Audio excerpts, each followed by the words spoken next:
said he's spalgum Rabbi Yochanan Rishim and Lakish. Rabbi Yochanan Rishim and Lakish are machlokas. Chadamar makdishin. One said he could be makdish kachim on yontif. Chadamar a makdish. The other said he can't be makdish. So how could that possibly be? The Mishnah said you can't.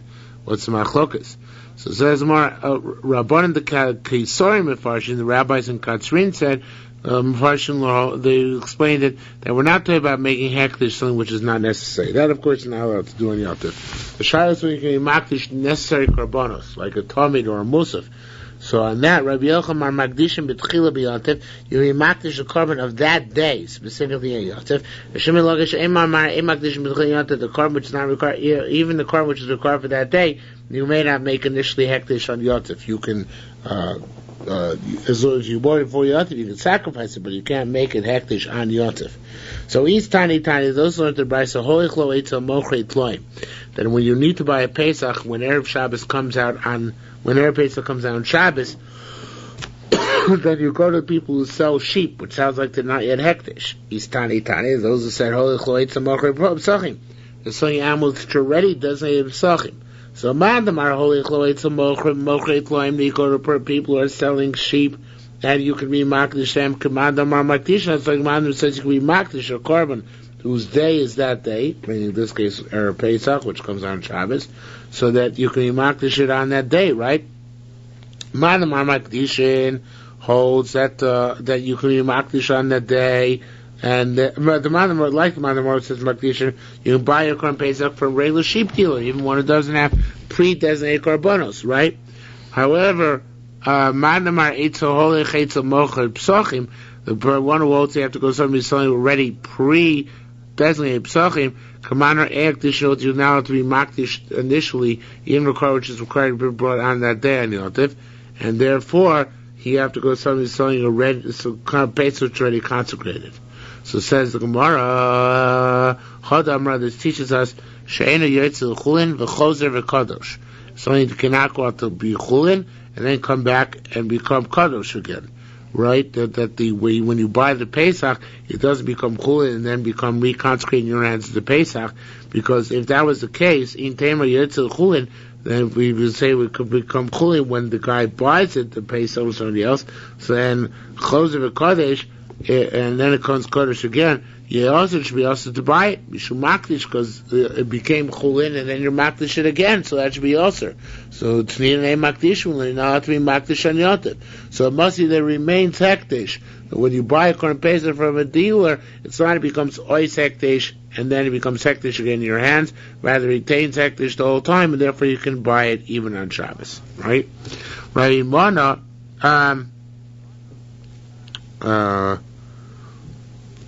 Rabbi Chanina Raimona. Rabbi Chanina Raimona Machlokas. Chadamar b'makdish l'macher. One said really on Yontif you're allowed to be makdish korbanos.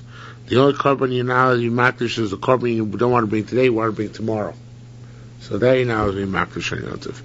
And Rabbi Chorona Maria said b'makdish berek habayis. That the time you're not allowed, the time you're allowed to be makdish korbanos on Yontif, which is not berek habayis, which is not a korban, so therefore you're not allowed to be makdish goes to treasures based on mikdash. Siyum said pilu commandem a makdishin. It's even though it says makdishin where it should be a makdishin, as the Korban puts it. Even where it says normally a makdishin on Yontif, there's an exception. But Azor, if you're makdishin the Azor itself, because the day you're not allowed to be makdish on Yontif is an issa d'Rabbanan. So lo gaza shvus b'mikdash. So therefore, if you're in the base of yourself, you can consecrate whatever animal you have. Okay, you don't have to consecrate it beforehand because it looks like you're fixing it up or changing its designation. Once the base of mikdash, there's no issa d'Rabbanan in the base of mikdash itself, so then you're allowed to be makdish it even on Shabbos. You slip the animal in with you to the right. That is a big loophole. Right. Okay. Kol elu b'yontiv amurkav v'chon v'Shabbos. It says all these things apply to Yontiv and not to Shabbos. Now it sounds like, and certainly to Shabbos. Now it sounds like Ilan Inun. There's only one distinction between Shabbos and Yontiv. That's what our Mishnah says. Ochel Nefesh. Is that the only difference? Or there are other ones as well. First of all, Skilub Shabbos, for Skilub Yontiv, get stoned for transgressing Shabbos, and don't get stoned for transgressing Yontiv. Kars b'Shabbos get kars for transgressing Shabbos. Fein kars b'Yontif, you don't get kars for transgressing Yontif. Makas Yontif, on the other hand, you do get flogged for transgressing Yontif. Fein makas Shabbos, so you don't get flogged for transgressing Shabbos, because you can put to death, right? So in any event, in Tamar, so we see a lot of differences in Shabbos and Yontif. In Tamar, b'dvarim sheshmem ochel nefesh, if you're going to say that, well, we recently mentioned that there's light between Shabbos and Yontif because we're talking about ochel nefesh, we're talking about food aspects, right? So therefore we're mentioning that which have to do with food, which has to do with ochel nefesh. It's not true. There are other differences which have to do with food, which pertain between Shabbos and Yontif, which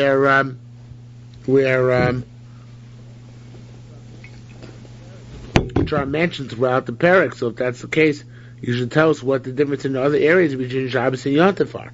What are the other cases? When it's allowed to put the fruit through a sky hole on Yontif, so you see the difference between Yontif Shabbos, which is not necessarily related to Ochel Nefesh, right? You can just move stuff from the roof to the so you're inside the house at whim, right? It doesn't have to be Ochel Nefesh. So we see Ochel Nefesh is not a necessity, right? So there must be some other difference between Shabbos and Yontif. Why didn't you mention that? Similarly, Vod Miradab for the Palke, it says Shochin Atzei B'Samim L'Mila B'Yontif was allowed to grind Samim, herbs, for Bris Milah on Yontif, but not on Shabbos, right? So that's also not to do with Ochel Nefesh. Why there the difference? Rabbi Yosef Rosa said, V'hu Shema'u.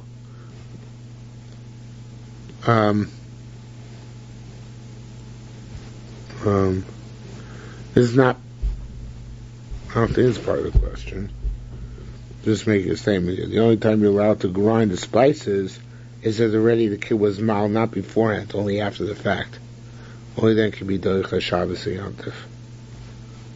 Doicha Yontif here,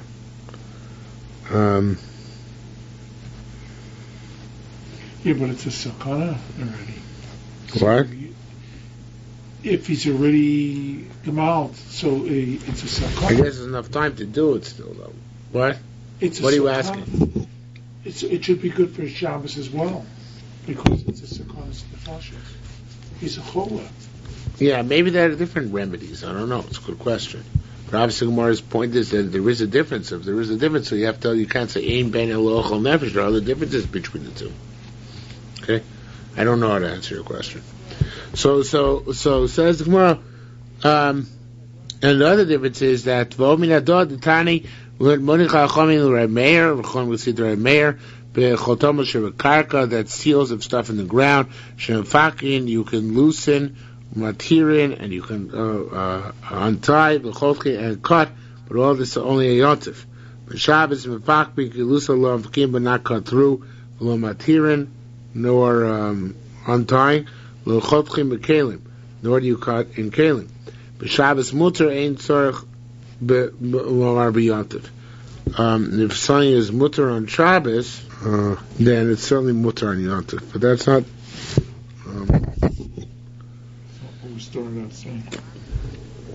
Yeah, the bottom line is that the Gemara never answers the question. The Gemara's question was that there are differences in Shabbos and Yontif besides Ochel Nefesh. In some places, mostly Shabbos is more Chamor, but sometimes Shabbos is more Meko, right? I'm not sure just how this finishes up the paragraph. The Gemara gave examples of other cases, not Ochel Nefesh, where things are different between Yontif and Shabbos. Right. So anyway, the Gemara doesn't answer. Gemara says again, b'Shabbos of Kim Pak B'Kin, you can loosen lo Mfakim but not sever, or nor untie lo Chotchim B'Kelim, and you can't lo Chotchim B'Kelim, you're not allowed to cut. B'Shabbos mutar ain't so l'mar b'yonda, and Shabbos, whatever's mutar on Shabbos is certainly mutar on Yontif. We don't come out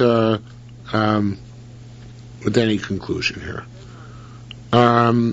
Says more, Ein ben Yontif Shabbos Ochel Nefesh B'Vayit, so there's a line missing here.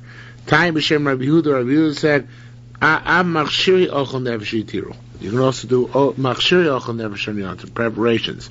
Ma b'nei, what's the difference between ochel nefesh and preparations? Can you sharpen the top of your skewer in order to skew the meat, right? The difference is whether you can start fire from scratch on Yontif. Right? We know that we're makbid not to. Right?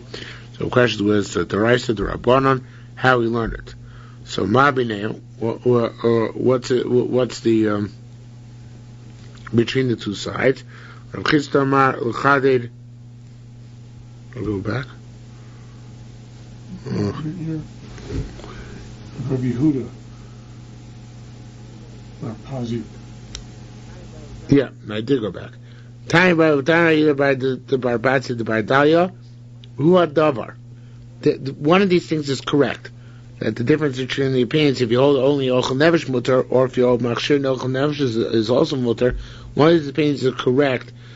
The one, well, which one we'll ask in a minute. But one of the two, what the difference is.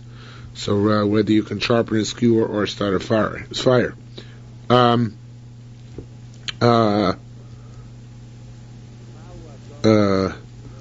Davar, what's the thing which he says correct? The Chadid Rosh HaShanah Davar, is it to sharpen the head of the skewers of Machlokas, or Oloti Eshmin of Vanivu Davar, or to get fire out of the stones? Leis Lach Elokada. So we have to say it's like this. What's kata? A much chizan as the Saki, it says you're not allowed to sharpen a knife. Masir agabi chaverta, one is allowed to draw it across one's friend's knife in order to clean it. So, or a different knife in order to clean it. So the bottom line is that one is allowed to do upkeep on the knife, right? We had that yesterday. Yeah, we had it. So since one's allowed to do upkeep on the knife, so therefore it must be that when we're talking about the difference between the two opinions, we're talking about an opinion which has to do with the knife, which means that maybe it says you can sharpen the knife on Yontif, whereas Rachonim say you cannot. Okay? I don't understand how I mean about the starting fire. Where do they even think that you could start a fire in there? Oh, most people not starting a fire on Yontif is only the Rabbanim. The rest you can. You can? Yeah. So if you're holding a matir machshir ochel nefesh, you matir this as well. Okay? Mm-hmm. So that's what you're asking. So the Rabbanim not to light a candle. Okay. Mal ner shav talking. Light a candle. I'm a Rav Chisda. I'm Rav Chisda Rabbi. Rav Chisda said it's like Rabbi Adam, Rabbi Yehuda b'shem Shmuel. Tiver koli k'dei lavir shamnus mi'aleh shaleh. The truth is you're not cleaning the knife in order to sharpen it, but in order to get the wax build up, whatever building up is building up on it. Mal ner shav talking. Can you light a candle which is only being used for ornamental purposes or is unnecessary on Shabbos? A candle of batola. Chizkiah Amar Aser. That's good. Chizkiah Amar Amar Aser. Chizkiah says it's Aser. Masnisa Pligra Chizkiah. Apparently, statement argues on Chizkiah. It says, "Lo svar reish b'chomosh v'sechem b'yom Shabbos." It says, "Do not bear fire in all of your inhabited places on Shabbos." But Shabbos ain't a mavir. Allowed to burn fire on Shabbos. Ava mavir at b'yontif. One is allowed to burn fire on Yontif, right? In teimar l'dorim sheish ben mochel nefesh. But if it on kaimin on, they say that stuff has ochel nefesh inside. Voxy then say achasher liachel levado l'chol nefesh hu levado yesel lachem. It says that I forgot what this means. Yeah, I got it. So it says more again, Masisa Pli Echizka, As far as B'chol Moshe Sechem B'Shabbos, Yom HaShabbos, Shabbos ain't a Mavir. You can't do Avar on Shabbos. Avot a Mavir, and Mavir Abiyani, you can do Avar on Yontif. So we see that you're allowed to light things even though it's not Tzorach Yontif, right? Because of Mitoch. So it's allowed to do it for a purpose, it's allowed to do it when it's not a purpose either. So it says the Gemara, I thought I saw it, but I'm not sure.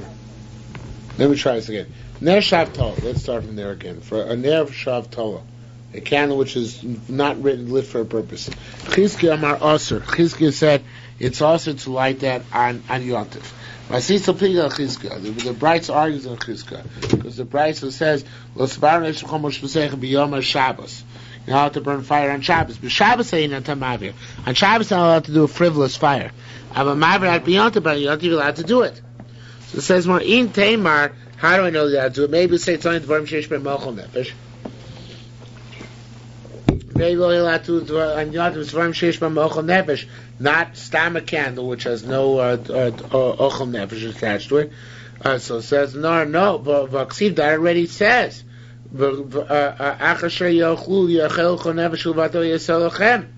Right, that which is it says already Ochel Nefesh can be done in Yontif.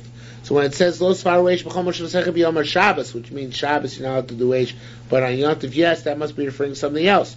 What are we talking about the Ner Shel Havdalah? Meaning that candle which you're lighting just for the sake of lighting it, that's according to the way he dashes the psukim, you're not allowed to light it. Okay? Because you are allowed to light it because well Havara is mutter, right?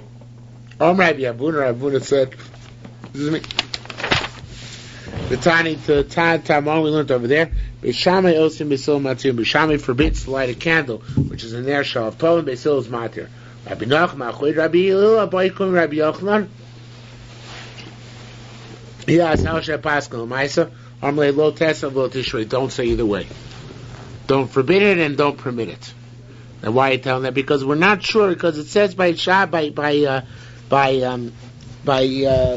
cooking or on something on Yontif, you need Tzorach Tzas. You need to be a little bit Tzorach Yontif. So the question is whether Ner Shel Havdalah, this idle candle, just being lit for decoration, whether it's considered to be Tzorach Tzas or not.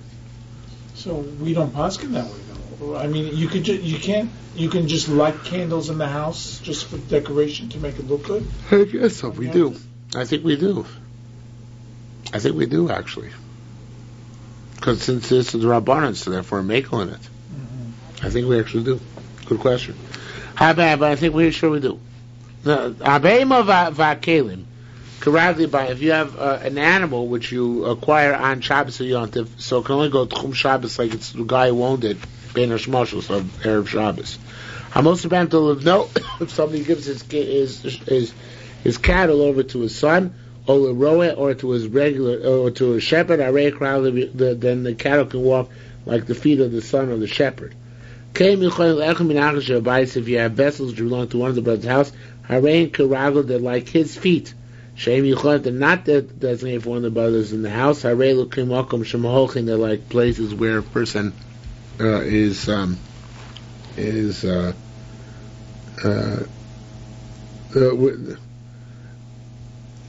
did I go back to here?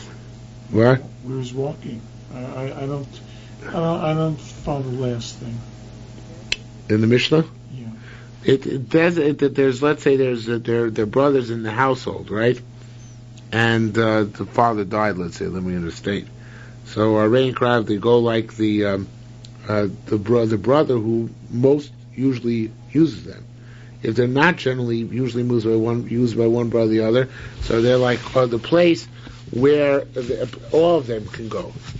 Lochi means where they all can go. Let's say one go 2,000 amos in that direction, one go 1,000 amos in that direction. So only has the middle 1,000 amos, not the 1,000 amos from all extremes. Mm-hmm. Okay, so if there's a primary brother user, goes after the primary brother. If there's an instant primary brother user, so then it goes in all directions, which is obviously the most possible chumrah of how far to move on Shabbos. Okay? Masisa b'shir ar yontif. Masisa b'shir moser lo b'yontif. This is a story about in our yontif, in our Mishnah, where you gave it on yontif. You gave Erev yontif. You gave the shepherd the animal on Erev yontif, so therefore it goes by his feet. The moser lo Erev yontif. Oh no, the other way. Amish is where you didn't give it to him, where you gave it to him on Yontif. And that's why it doesn't belong specifically to any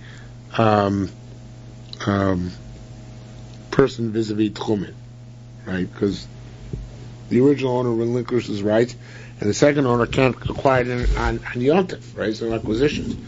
Although he must have married Yontif what he gave for Erev Yontif to a buyer or to a shepherd. I rake around the world like the shepherd who buys them. B'sheyeshim ra acher. That's only also if there's another shepherd which the person might have potentially given his ox to watch. If there's no other shepherd in the city, kiragle habakor. It goes like the only shepherd there is, because inevitably you're going to have to give it to him. The Tana gave me listen. Levaker. This is lebakor. Somebody gives his animal to a cowboy. Afal bishlo, he'll deal a bakor even though he didn't tell the cowboy. Arezu karagli habakor. It goes like the legs, like the erev tchumen of the person who's grazing the sheep. So only if there's a suffix, which shepherd you're going to give it to, then we say it's not as if it's given. Once you know what shepherd you're going to give it to, it's as if it's given already, right? And therefore it goes by his feet, even banish motions when he didn't yet have it. Okay? Hashol came mechaver Erev Yontif. Somebody borrows vessels from his friends Erev Yontif. Correctly, Hashol goes like the borrower's 2,000 amos. B'Yontif, his borrows came on Yontif. Correctly, Mash is like the lender's 2,000 amos. A woman who borrowed from her friend salt or water or flour, lisasa for her dough. Harain crowd they stay in there like the legs of both the woman who had originally and the woman who has it now. It says water anyway is not significant. It doesn't have a tchum of 2,000 amos. No such thing. It's not so significant.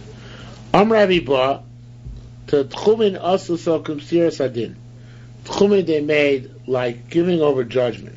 One thing like giving over judgment as if the course was already adjudicated. Yeah, that's bad. I take back that translation. What is the Pnei Moshe's translation? Here, Pnei Moshe's translation says also so kamina sadin means the strict judgment. No, it's not that. It's a choshen mishpat. They made a choshen mishpat. No, normally we say water has no significance. It's no significance. But here the tchum of this creates the cake which you're baking. It takes into account the original tchum of the water you use, of the flour you add, of all the components. So what that's to say, tchumin also so kamida sadin. It's like choshen mishpat.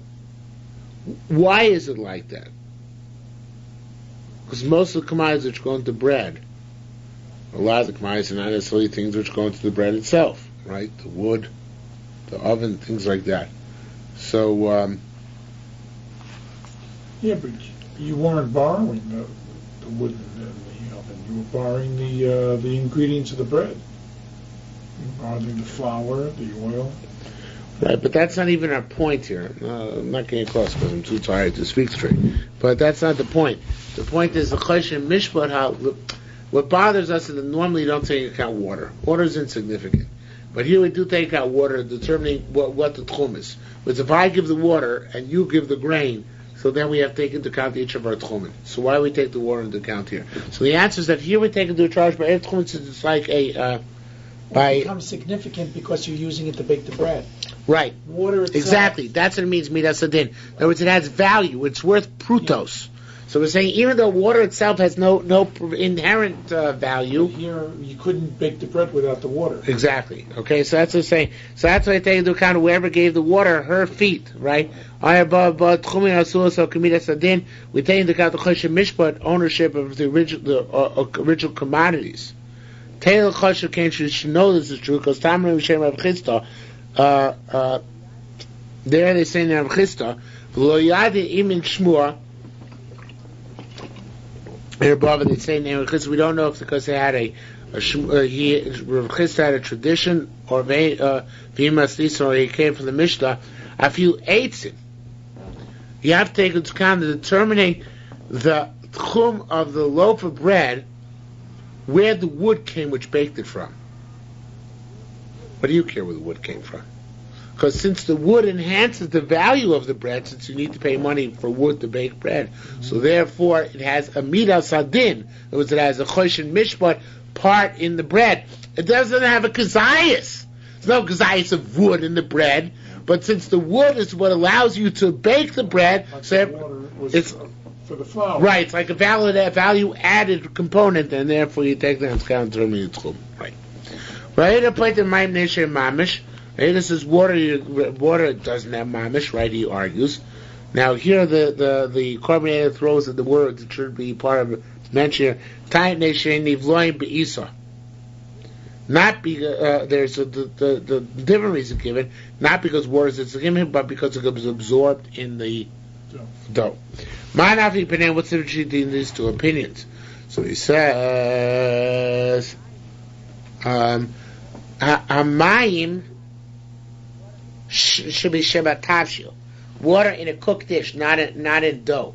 If it's about the water not having mamashas, mean they're not significant. Hare big type which be according to the Karmera. Hare mamish, right? Water is never significant. But the opinion who says it's because it gets absorbed into the dough. Here it's not water doesn't get absorbed into the cooked dish, right? It's the soup or the gravy, so it's absorbed in. So therefore, we wouldn't have to be able to use any. Would be allowed to use any kula in terms of erev tchuma because it's very obvious the water was given by one and the vegetables are other, just look inside the pot. Okay, hanochas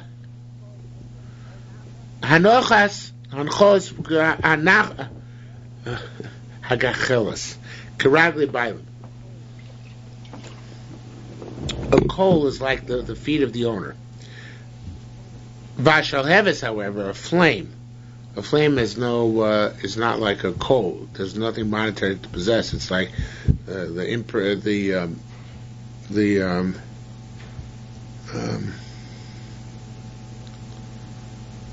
the flame divorced from the coal. So there's no tchum because it's not to have mamashas to it, so therefore it doesn't generate its own tchum. Hagachel shel hekdesh. Now, if you have a gachelis of hekdesh, it should be the word "ein" is a mistake. It should be molim, but there is meal on it. Why is it meal on it? Because it can be sold. It has value. Shalheves lo neni v'lo molim. The shalheves, the flame, you can't have enough from it, but you can't be moil in it either. Meaning you can't sell it. Right? You have to use it for some other carbon. So therefore, the flame, although you can't transgress meal on it, but they took the flame from the mizbeach. What? I understand. How is this? Yeah, from the mizbeach. That's how you used to light the mizbeach haktoros. Yeah. So if you have a flame, if somebody's mowing the flame, it's not meila. Because you have to be mowing something valuable, something substantial. The flame is not valuable or substantial. Doesn't exist really, right? It's just optical illusion, so to speak. So, the 5 things stated about a coal, the 5 about a flame. If you have a coal of hekdesh, then there's meal in it. A flame, however, there's no anah, but there's no meal either. If you have a coal which belongs to avodah zarah, it's osir. Because we're afraid you're going to be drawn after that avodah zarah. But hashal heves muteres, the flame is muter, right? Because people are not going to be drawn after it. Now, I forgot what Rabbanan hold about this. If it's a hekdesh, I guess what we said, that there's meila if it's a coals, and there's just I'm just getting confused for no reason. Kachel shakum asura, a coal of a goy is aser. Hashal heves muteres, the flame is muter. Similar, but not quite the same like hekdesh. By hekdesh, by shalhevis, you're not allowed to derive any hanoah. Why the difference? So on that, the Mepharshim say, because by something which belongs to a goy, we're afraid you won't separate yourself from it. So therefore, we made a more strenuous gezerah. But in the case, of course, of a case where there's more temptation. I thought there was no mamushes to shalevis. Yeah, but by hektish, you're not allowed to derive any hanoah from it, even though there's no me'ilah. By goy's flame, you're allowed to derive hanoah from it. By hektish, you're not. So the Korban Eder brings down here, the reason for that is because by Avodah Zorah, we're not so afraid you're going to get wrapped up, drawn after it. In the flame of Avodah Zorah? No, using Avodah Zorah implements, because you're allowed to use the flame. Mm-hmm. You won't use it, because Avodah Zorah is repugnant, so you're never going to use it. You might use it to light your cigarette, but you're not going to use it for any other activity. Whereas by the other type of by hekdesh, there you don't find it so disgusting, so you might use the flame, so therefore Chazal makes there, even though there's no me'ilah, that can't have any hanoah from it. Okay, is that clear? Well, it's interesting that there's no me'ilah, but you still They're not allowed to have hanoah. It's a limbo, I right? would think, right, but with Rabbanan, they don't go together. They can pick and choose. Okay, so in any event... So if you do get enough from it, what do you over on? It's not me'ilah when you get malchus? Nothing. You're just going to transgress an avera, do tshuva. Somebody who forswore any benefit from his friend, also is not allowed to take a coal from him, Mutzah b'shlos, but he's allowed to take flame from him, because flame is not promotions. Over Shabbos, you can make a bracha, borim reish, on the flame, maybe on the coals. Rashi Shem Rav said, if the coals are still hot, they're still whispering because they're crackling. Can make a bracha. Then Rabbi Yochanan the Kaitzum B'Shem Rabbi Nachum Rabbi Simoy said, only if there's a flame which sputters out of the coal from time to time, then it's hot enough to make a borim or eish on it. Okay, Barshal Yochid, if you have a well, you have a sneeze, the flames jump up. Barshal Yochid, you have a well which belongs to the individual. Crowd the Yochid, water can only go from the well in all directions based on this 2,000 amos. B'Shan Sheriff belongs to the people of the city. Crowd the Antro, so it's like the people of the city is 2,000 amos. Shaloli Bavelts and Oli Bavelts, Karag the Mali, they made a special takana that it goes by the feet of the person who bought the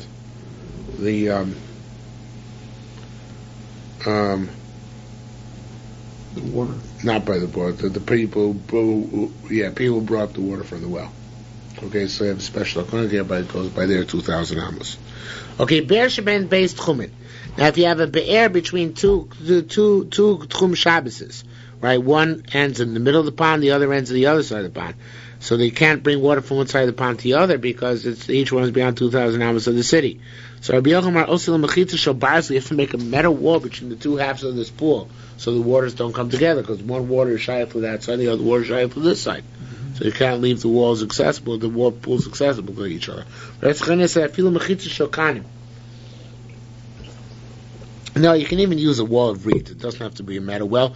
A metal wall, but you should try and prevent the water from going back and forth. Now, the halacha doesn't even bring down. The halacha brings down time preferable as long as you have a... It was symbolic. Yeah, it could just be symbolic, right? So what's the water's going to go underneath anyway. Right. So what's Yerushalmi saying that the shloyu mayim mishachim l'kan, right? The water is going to go from side to side, right? So what is it? We playing a game here? Well, it's symbolism. No, so I don't think so. Reminder. I mean, we had that in Erevin. I remember we had something like that. Yeah, Rabbi Yochanan says you need a metal wall. Mm-hmm. He holds it's literal. What, from top to bottom? Yeah. All the way down. Yeah, absolutely. But you know what I think? I saw in the Leiden manuscript, he said, Vachloyu nimshachim l'kan without water. Just says there shouldn't be nimshachim. So I think it's going on the people. The people have to be reminded not to go from side to side. Because they can't take from the other side. So that's why he holds the symbolic wall is enough. Like you said, but the symbolic wall is enough because we don't want people going from the other side to side. We're not concerned about the water. That doesn't bother us. Okay? Amar Vilna said, "Chmir divrei mesim divrei Torah." He uses at least Korah B'Yochanan, the more machmer the Rabbanan the Deraisa, because Midrabanan let the water which is also be bought on the water which is mutzah on each side. So yet here we're machmer. Amar Rabbi Chinin says also Deraisa too. Lo min b'mino here it's water mixed with water, right? It's not bottle. Elohi chmiru b'divrei and kid divrei Torah. They're machmer and Rabbanan like Deraisas. Adamras teaches us. Also teaches us here, Hamoitzi klei b'derech hareza karagli hamoitzi. Somebody finds a vessel on the roadside, so we say it's like the vessel, like the person who finds it. Because that's like Oli Bavel, there's no specific ownership, then you always go by the person who finds it. His 2,000 amas, not by anybody else. Okay? Well, it's not part of a larger picture. Mishel perosa be'ir acheres. Somebody had his fruit in another city. V'irvu b'nei osa a level etzlo. And people at city made an Erev to come by him. Now that means they're going to bring him his fruit, which is in the other city, but he didn't make an Erev Tchumen for that fruit.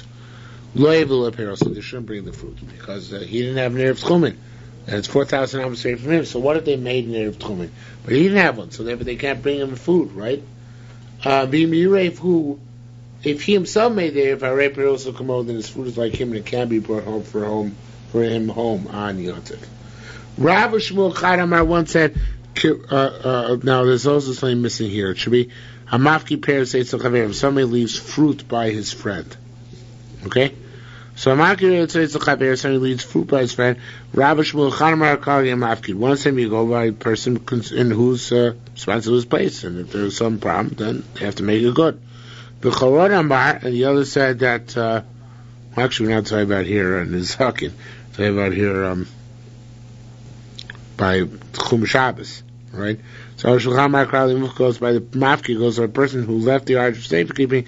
His or her Chum Shabbos will covet Chum Shabbos for the fruit. The Charon Maria said Kragim Mishim of Konet, so it goes by the person who's the trustee who's going to receive the gift, right? Masisa Pligam Anmar Kragim Mishim of Konet Metzlo. The Mishnah seems to argue my opinion, which also go by the person who is the who's the recipient? No, who the person who's the landlord, not the giver, the landlord. They think we learn Mishayu below pay Mishayu pay Rosa Biracheres, say the fruit in the city, Vio Bnei Osa year level at law and slow, and the other people in the city, people in the other city extended it. Lo Vilo pay Rosav. They shouldn't bring from his fruit. I forgot the raya here. Right. Our mission seems to go against this opinion, that it goes by the person who's given the object for safekeeping. Right? Why? Because it says, you had fruit in another city. The people may never have to come by you. They can't bring it. If it goes by the person who was given the object of safekeeping, so the people in that city, they have your fruit. Why can't they bring your fruit like their tchum? If your tchum Shabbos goes after the person who's given the object of safekeeping, the nifkad, so people in that city, they're the nifkadim, so they can bring the fruit to you based on their tchum. Yet it said in our mission that you need to have the tchum. So clearly we go after the people who could give the deposit, not the people who receive the deposit. So Rabbeinu said no. Our mission is talking about cases where they were never given the object for safekeeping. And they never got the key, or Shlomas or so he never rented it out to them from before Shabbos began, or Yom Tov began. Rather, Vaidom Rado, who tells us that we go by the mafki, not by the nifkad, right? So it's the following case. It says, Mishazimin es orchim, somebody who invited to himself friends. They cannot take stuff home after meal, doggy bags or party favors. Unless something was mizaket to them on Erev Yontif, right? Somebody acquired for Yontif began. So it says, more became which is equal to Macham Monoseim. It says, we're talking about a case that somebody else is mizaket to them, their portions. Lo karakle mishem ufkadim etzlo. Hain shouldn't go by their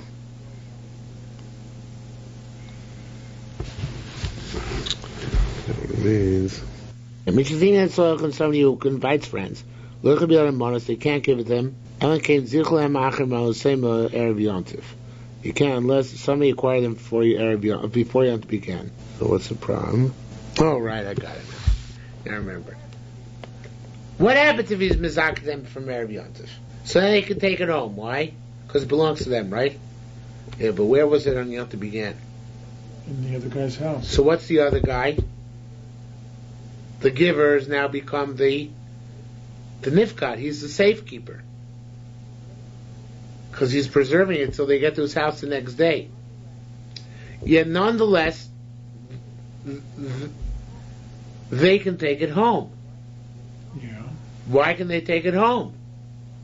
Because they made the... so must he go after the guy who's mafkid, not after the nifkat? Because they're like the mafkidim, they're like the ones who gave over the object to the host for safekeeping. Mm-hmm. So once you go by them and not by him. By the mafkid and not by the mufkad. So it's proof that when we determine the Tchum Shabbos, to go by the person who's giving, not the person who's safekeeping. You see it? If you give me this watch for before Shabbos, right? But then you keep it till the next day, till Shabbos begins, then you give it to me. So you're now the mufkad. You're giving it for safekeeping. Even though you're giving me the watch. Well, you already mezak it to me from before Shabbos or Yontif. So once Yontif begins, you're really my nifkat, my safekeeper, right? If I can still take it home, it's a riot that the Tchum Shabbos is determined not by the person who's doing the safekeeping, the agent, so to speak, but rather by the person who actually owns it now, who's called the mafkid. That's our proving from here. Okay, Misha Siyum and Rosh, some of you who invited friends. They shouldn't bring in their hands gifts. They shouldn't bring the doggy bags home, as we just learned, unless somebody was mizaked from before Yontif.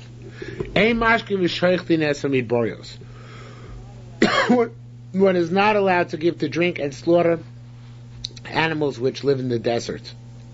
Meaning they're not domesticated. I mean, they're domesticated, but they're somewhat wild. Because they're considered to be mukta. Masha show this basis, but animals which live at home, so to speak, you can give them to drink and slaughter them on Yotza because they're not mukta. Elon and basis, what are ones which are domesticated or live at home? Alonas be'ir, the ones which sleep in the city. Alonas midborios, alonas ba'far, the ones who sleep out of the pasture lands. Elon midborios. What are midborios? That's one interpretation. Midborios. What's another interpretation? Motor midbarios, elu shein yotzim Pesach, they go away Pesach time.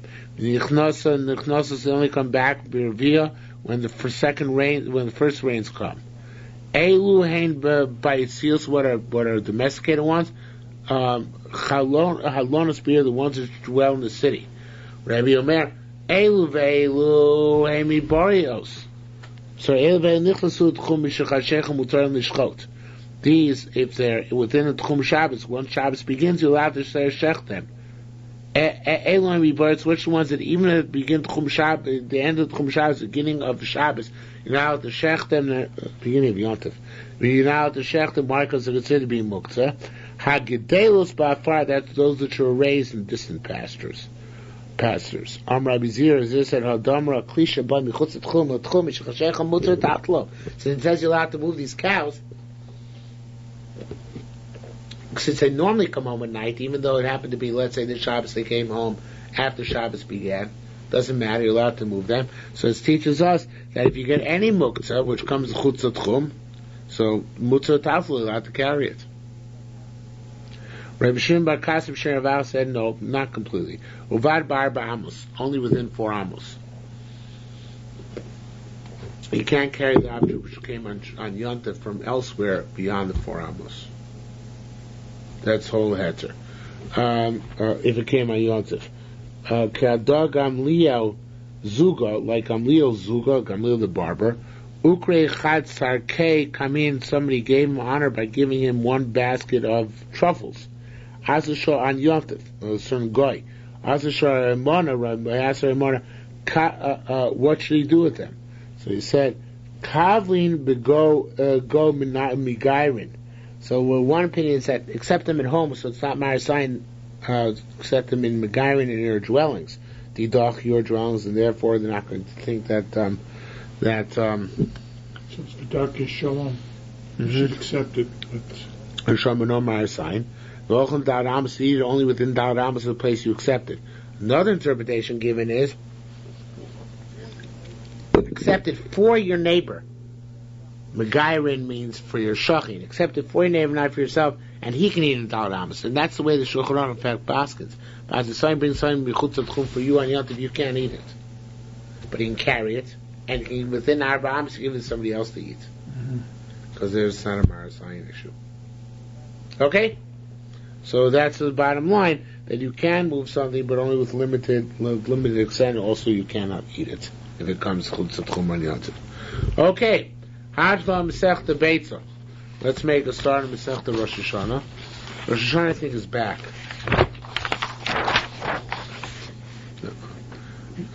It's the next one. You have his next one? Oh, because yours is in order. Mine is not. I gotta jump around. Why in the Bavli is Yuma before? It's just printers. Really? Yeah, it's just printers. Sorry. Nothing more than that. Abba Rosh HaShanah. There are 4 Rosh Hashanahs. Be'echad b'Nisan Rosh Hashanah l'Melachim l'Golim. At first day of Nisan is Rosh Hashanah for kings, meaning it always starts a new year, and for Yom Tovim, because Pesach is first Yom Tov. Be'echad b'Elul, first day of Elul is a fiscal year turnover. Rosh Hashanah Ma'aser Behema for animals, Ma'aser Behema, right? When it's last year's before Rosh Hashanah's last year's crop, after Rosh Hashanah's next year's crop. As Rabbi Shimon Omeim, Echad b'Tishrei, it's not Rosh Chodesh Elul, but rather it's the first day of Tishrei, which is Rosh Hashanah, even for Ma'aser Behema. Ksiva says, "Achodeshu lachem Rosh Chodeshim." This month is for you, the first month. In what respect? Lachem hu Rosh. It's first for you, meaning for counting months. Vein Rosh lo Lashoni, but it's not the first in terms of the years. That goes to Tishrei. Lo Lashmitim, nor is it first in terms of Shemitah or Yovel. That all goes to Tishrei. Not to Nisan, right? So Lotias Lo Yirakos, which go to Tu B'Shvat. So ask Gemara, V'Omer. Let's say Lachem Rosh. It's first for you. Vein Rosh Lo Lachim Lo L'Regalim. Say it's first for you, but it's not first for kings. Maybe even kings don't start a new year at the in Rosh Chodesh Nisan. It was as first for kings. The word of L'Regalim, the 2 Yerushalmi says the bottom is superfluous. Of course, it's beginning for Yom Tovim. That we can't take away from it. But maybe for kings, it's not. So Rabbi Yaakov Barach and Rabbi Yasser B'Shem Yoel said no. See, it says by Shlomo, Vayachel Livnos B'Chodesh Hasheni, began building the Beis Hamikdash in the second month. B'Sheni in the second. B'Shnas Aram Malchuso in the 4th year of his kingship. Hikishnas Arba'al Malchuso. There's a linkage term between the 4th year of his kingship, L'Sheni Chadashim in the second month. Ma'Sheni Sheb'Chadashim Eimonim in Nisan, just like the months, you only count from Nisan. Av Sheni Sheb'Shnas Ar Malchuso, so to the Sheni, which is mentioned in the 4th month, year of his kingdom, Ein Monim Elim Nisan, so to the, it's only counted from Nisan, not from the time of, Rosh Chodesh, from wherever, since wherever he begins to be king. The kingdom, they use the number from the kingdom, the 4th year of his kingdom. Right. So that's when they use the number of the month. Mm-hmm. It's also talking about from Nisan. It's counting the second month from Nisan, when his 4th year of his monarchy. Mm-hmm. Right, so the second month from Nisan. So it says, how do you know that the Sheni is coming to teach us that? Maybe it's going to tell us the second day of the month that was Beis Year. It says more no. Whenever something happens the second day of the month, period, it says the second day of the month. Something Yerushalmi says an amazing thing. Yerushalmi says maybe when it says the second, it doesn't mean the second month of his reign, right, in his anniversary month. Maybe it's started building the Beis Hamikdash on Monday. It's not the second day of the month. They would say Sheni b'Chodesh. Maybe it's Sheni b'Shabbos. Right? Who says the word Sheni here means the second, the Sheni to the months of his kingship? So when you draw a parallel between Iyar, the second month of the year, the months of kingship, maybe it means the second day of Iyar. It says b'Chodesh Hasheni. Basheni. Oh, I see. So maybe the second Basheni, which we're dashing to mean, the second month is also the second month of the king's years, right? Maybe it means the second month on the second day of the week. Okay? So it's an amazing thing. It says, Lo Matzanu Cheshbon Zemin HaTorah. Never in the week. It mentions what day of the week it is. Right. That's a Dover Pasha by you. When Yetzias Mitzrayim, never says what. Never days of the week. That's right. It really never says days of the week in Tanakh, not just in Chumash. So it says more. Wait a minute. V'aksiv ayer v'ayvoki yom sheni. No, but it's a good answer. Ein lemeidim mibriyaser shalaylam. You don't learn from the creation of the world. Because creation world, it's not days of the week. It's days from creation. Yom Echad means day one.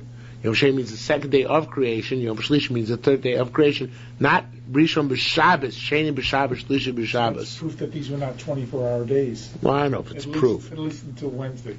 I don't know if it's proof, but it could be that it indicates that, they're different kinds of days because they're not days of the week. They're days which kind of start from the beginning of the Bria.